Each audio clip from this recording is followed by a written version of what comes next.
नमस्कार। मैं डॉक्टर धर्मवीर गुर्जर, सहायक आचार्य भूगोल विभाग MSJ कॉलेज भरतपुर से।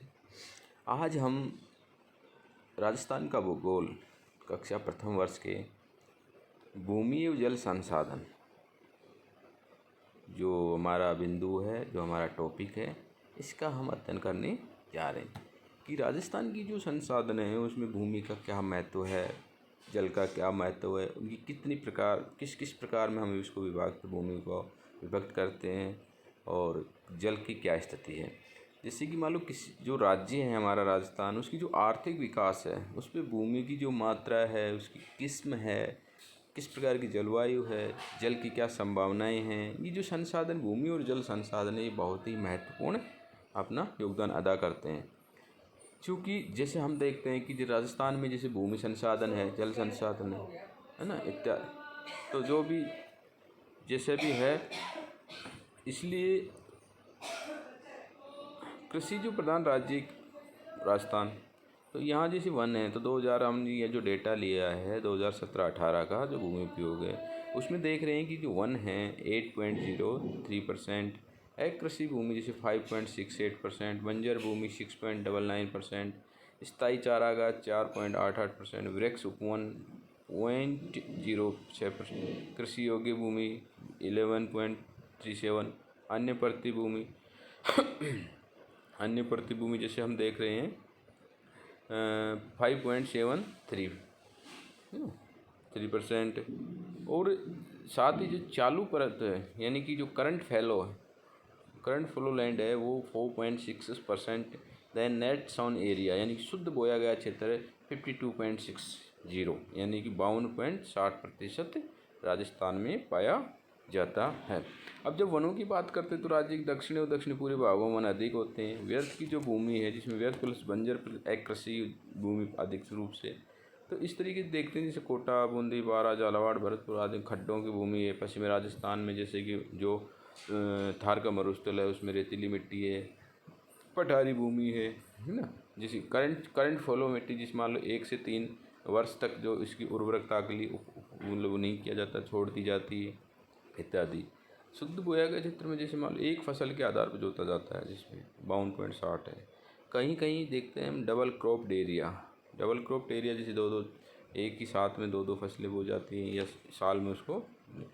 अब जब देखते हैं कि जल संपदा मरुस्थल है ना, शुष्क प्रदेश है, वर्षा की अनियमितताएँ अपर्याप्त है, 5 से 6 साल में अकाल पड़ जाता है।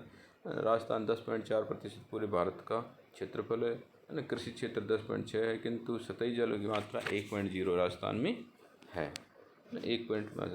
अब सतही जल की जब चंबल और माही को छोड़कर सभी नदियाँ मौसमी हैं। चंबल और माही है ना, ये अपर्याप्त अनिश्चित वर्षा के कारण भूजल स्तर में निरंतर गिरावट होता है। कुल सतही जो जल संसाधन है वो 30.37 मिलियन एकड़ फुट यानी कि MEF है।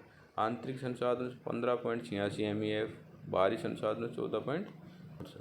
अब राजस्थान का उपज विकसित जल ग्रहण संग्रहण क्षेत्रों में जैसे देखते हैं हमारे सामने जो प्रस्तुत टेबल है उसमें हम देख रहे हैं कि जैसे बनास नदी जो है ना 36,3,639.76, जो कि सर्वाधिक जल ग्रहण विकास है। और जो उपलब्ध जल की दृष्टि से हम देखते हैं चंबल सबसे ज़्यादा 5,203, और सबसे कम जो देख रहे हैं तो इसमें सबसे कम है जो नाले नदियां हैं उनमें। इस प्रकार देखते हैं कि चंबल, माही, बनास है ना, ये नदियाँ बड़ी अपने आप में बहुत ही उपयुक्त साबित।